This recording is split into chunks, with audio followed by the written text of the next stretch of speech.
यहाँ भाजपा वाले कभी ईंटा की राजनीति करते हैं और कभी लोहा की राजनीति करते हैं और इन लोगों का कोई अस्तित्व नहीं है। ये कभी ईंटा बटरवाते हैं और कभी। एक आखिरी टिप्पणी आपकी। जी जी बताएं। अजय बाबू, विकास तो खुद आप देखे होंगे, जिस पटना में एक भी एटीएम बैंक नहीं, एक भी गाड़ी की शोरूम नहीं, एक भी पटना और बिहार में आप आने से डरते थे। सुनिए नहीं, अरे आज आप हाथ पकड़ के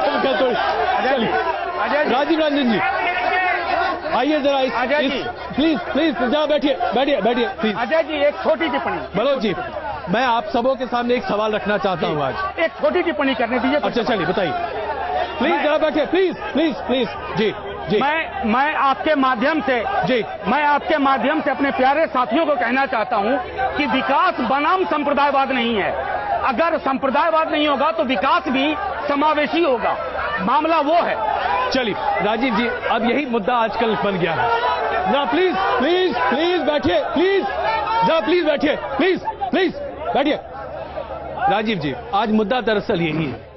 आप लोग कहते हैं कि विकास और सांप्रदायिकता ये दोनों एकजुट होकर अगर साथ चले तो मुद्दा बनता है, लेकिन क्या आज वाकई में? देखिए, सबसे पहली बात ये है जी, विकास और धर्मनिरपेक्षता दोनों जरूरी है। धर्मनिरपेक्षता के साथ अगर विकास होगा तो निश्चित तौर पर न्याय के साथ वो विकास होगा और समाज के सभी तबकों तक विकास की रोशनी जाएगी। लेकिन मैं एक बात यूं कहूंगा, जो नकली सूडो सेक्युलर कहने की कुछ पार्टियां कोशिश कर रही हैं, हमारा सेक्युलरिज्म तब भी था, आज भी सेक्युलर है। आरजेडी आपके ऊपर सीधा आरोप लगा रही है कि आप सूडो सेक्युलर। वही कह रहा हूं। हालांकि ये शब्द मैं समझता नहीं हूं क्या है, लेकिन ये हम कायर हैं 17 वर्ष तक। मैं बता रहा हूं, 17 वर्ष तक हम कायर हैं। भारतीय जनता पार्टी के साथ नेशनल एजेंडा ऑन गवर्नेंस पर था। आरएसएस को जमीन देने में सबसे बड़ी भूमिका जदयू की रही है और यूनिफॉर्म सिविल कोड। इन सवालों के आधार पर हमने समझौता किया और जब धर्मनिरपेक्षता और धर्मनिरपेक्ष मूल्यों की हत्या का जब खतरा मंडराया इस देश पर, क्या ये मसला राजीव जी, क्या ये मसला सिर्फ नरेंद्र मोदी के आने से सामने आया? क्या आप लोग सब कोई नरेंद्र मोदी को ही टारगेट मानते रहे? मैं आपसे और प्रेम जी दोनों से ये पूछ रहा हूं। देखिए, नरेंद्र मोदी इस देश के साझी विरासत के लिए खतरे के तौर पर उभर कर किया है। उनसे देश की एकता और अखंडता को खतरा दिखा इस देश के जनमानस को।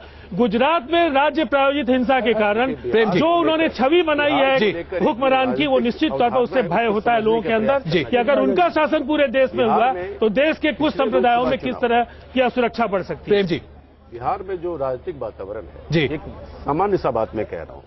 पिछले लोकसभा चुनाव में UPA was divided, NDA United था। अभी एनडीए डिवाइडेड है, यूपीए का फोर्स यूनाइटेड। तो ये चुनाव जो हो रहा है, जिस आधार पे दो चीज सामने अब तक आ रही है कि डेवलपमेंट की बात हो रही है कि कम से कम डेवलपमेंट की बात हो रही है, दोनों सहयोगी आज अलग अलग खड़े हैं। डेवलपमेंट की बात हो रही है और धर्मनिरपेक्षता की बात हो रही है। तो ये दोनों चीजों में कांग्रेस का इससे सबसे बड़ा रोल है कि अगर बिहार में जो कुछ भी आप सड़कें का जाल देख रहे हैं या बिजली की बात कर रहे हैं, वो सब सिर्फ और सिर्फ कांग्रेस के केंद्र सरकार के प्रयासों का नतीजा है जो हमने उदारतापूर्वक मदद किया है।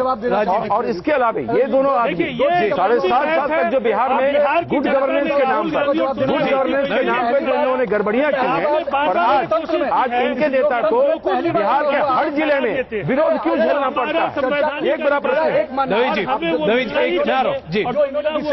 नवीन जी, सबसे पहली बार ऐसा मौका मिला कि इस देश के लोकतंत्र में विपक्ष भर से सारी पार्टियां हो गई। अभी नरेंद्र मोदी, हमेशा होता है कि केंद्र के सरकार के खिलाफ का मत और विपक्ष सत्ता का मत होता है, लेकिन पहली बार विपक्ष यानी नरेंद्र मोदी से और बनाम पूरी पार्टियां हैं। दूसरा, जो विकास की बात आपने कहा, विकास की जो गाथा बता रहे हैं नीतीश कुमार और कांग्रेस जो कह रही है कि हमारे, तो देखिए यहाँ पर तो दो मॉडल है ना, नीतीश कुमार जी अपना मॉडल नीतीश कुमार का नहीं है, एनडीए का मॉडल है और मॉडल नरेंद्र मोदी का है। नरेंद्र मोदी ने जो विकास किया उसकी चर्चा हम यहाँ कर रहे हैं और नरेंद्र मोदी ने एक मॉडल पेश किया और नरेंद्र मोदी के उसी मॉडल का पूरा देश बटा। एक सेकंड प्लीज बैठिए प्लीज। अजय जी, मैं बार बार कहता हूँ, एक मिनट भाई, एक मिनट प्लीज बैठिए प्लीज। जी, मैं बार बार ये कहता हूं कि इनके लिए नरेंद्र मोदी सिर्फ मसला है, हमारे लिए वो विचारधारा मसला है। कोई भी दल, नितिन भाई, कोई भी दल जो नफरत पे प्रीमियम रखता हो, हम उसके खिलाफ हैं। इसलिए हमारा टैगलाइन है नफरत के खिलाफ मोहब्बत। और हम राष्ट्रवाद की बात करते हैं, हम राष्ट्रवाद की बात करते हैं। ये चुनाव देश की सरकार को चुनने के लिए हो रहा है। हमने गड़बड़ियां की, हम पर ये आरोप रोज, चूंकि मुख्य विपक्षी दल की तरफ से प्रधानमंत्री पद के उम्मीदवार हैं श्री मोदी, उनका दृष्टि क्या है इस देश के प्रति, इनके समस्याओं के प्रति, वो समाधान वो नहीं बता रहे हैं।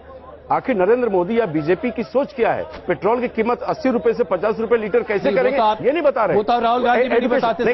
हम बता रहे हैं, राहुल गांधी ने हमने बताया, हमने लोगों को अधिकार मुझे ये बता दीजिए, हमने लोगों को अधिकार संपन्न किया, हमने लोगों को उनके घर में, हमने उनके लोगों के घर में पैसे पहुंचाए हैं, हमने अधिकार संपन्न किया है। और हमने अगर बिहार में मुझे ये बता बिहार में 3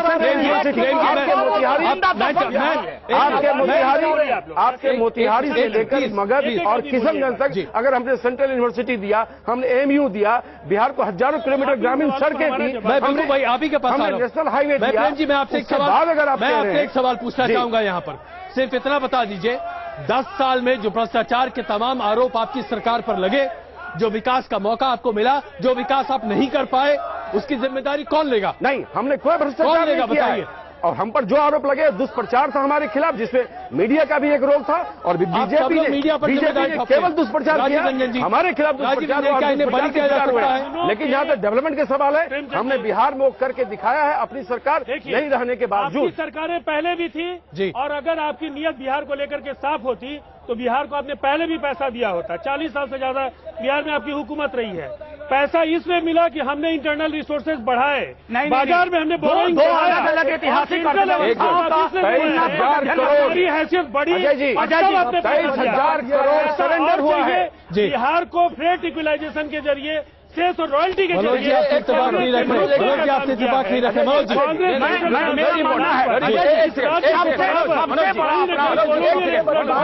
राजीव जी, मनोज जी, मैं कह रहा हूं अगर बिहार में प्लीज मनोज से समय लिया, नहीं, एक सेकंड, आप दोनों तो सहयोगी है ना।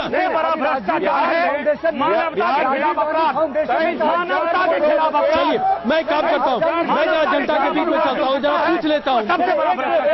राजीव जी आप प्लीज प्लीज प्लीज शांत रहिए, प्लीज प्लीज एक सेकंड, शांत रहिए, शांत रहिए।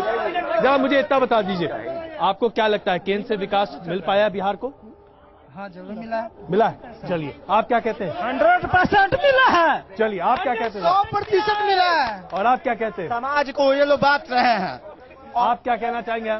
जी मैं एक मिनट राजीव जी और बीजेपी के नितिन मनमोहन जी से पूछना चाह रहा हूं कि दोनों आदमी आंख पे पट्टी बांधे हुए हैं, जो फारबिसगंज और बिहार शरीफ में मुसलमानों को हत्या हुआ, उस वक्त ये लोग कहाँ थे? अगर माननीय लालू प्रसाद ठीक है, माननीय लालू प्रसाद, अच्छा एक सेकंड, आप क्या कह रहे हैं बताइए साहब? कहीं विकास नहीं हुआ है। यहाँ से जाकर के फातिमा देखिए, रोड में भट है, गड्ढा है, बेटा से मनेर देखिए, गड्ढा है। एक सेकंड प्लीज जी। मैं जेडीयू और आरजेडी से पूछना चाहता हूं कि ये लोग कब कास्ट की राजनीति बंद करेंगे? शाम में गुजर गया बिहार में, पटना में।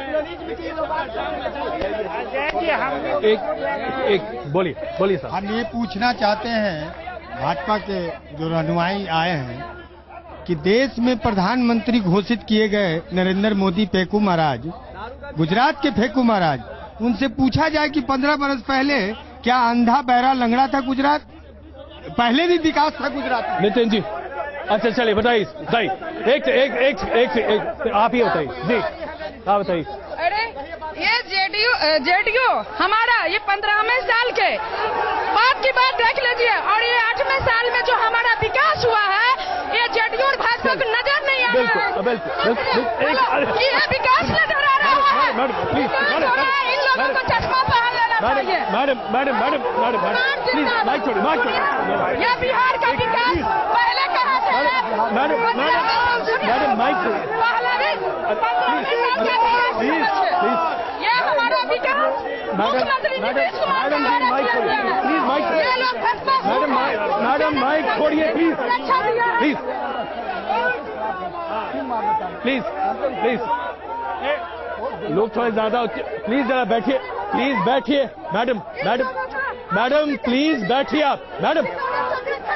मैडम जी प्लीज आप बैठिए ना। चलिए मैडम बैठिए ना, इतना कैश में बताइए प्लीज एक वैलिड पॉइंट बता रहे हैं। प्लीज बिहार में